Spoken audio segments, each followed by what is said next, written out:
at nilagay ko na yung syrup at gusto sa ibabaw. Naka-arrest na siya at ngayon ready to serve na siya and ready to eat. هاي روز. Hi madam. How are you? Fine madam. الحمد لله.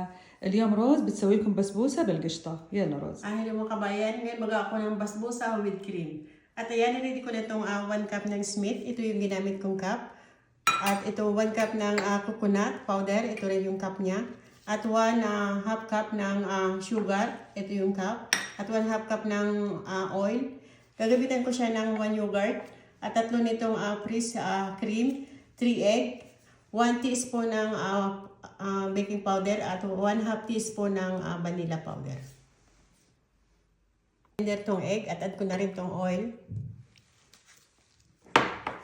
sugar, vanilla, at lagay ko na itong yogurt. Siya ng 3 minutes and after I add another ingredients. Ayan, after 3 minutes tapos ko na siya ma-blend at nilagay ko na sa big bowl yung coconut at Smith at ngayon add ko na to.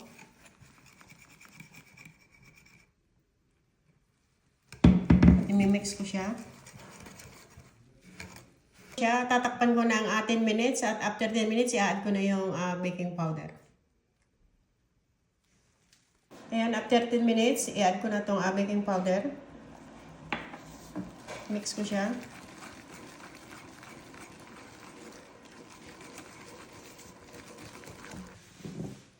At ngayon lagay ko na dito sa baking tray itong half nitong Smith.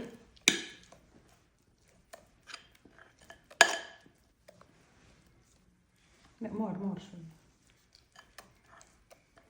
هنا. Ayan, at ipaplat ko siya. Ayan, ilagay ko na siya sa oven. Ang apoy niya ay sa baba.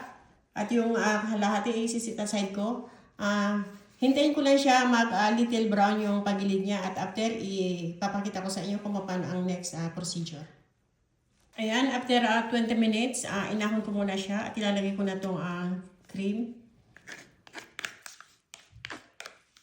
Kailangan natin ilagay ng konti-konti at hindi natin dapat ilagay sa pinaka-gilid niya. Add ko na yung cream at ngayon add ko na itong sinisaside ko kanina na Smith.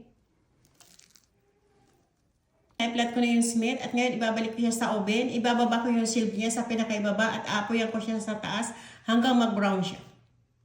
Ayan, after 20 minutes, brown na siya.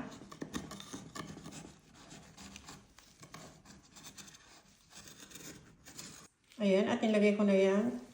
At lalagay ko na itong ginawa kong syrup.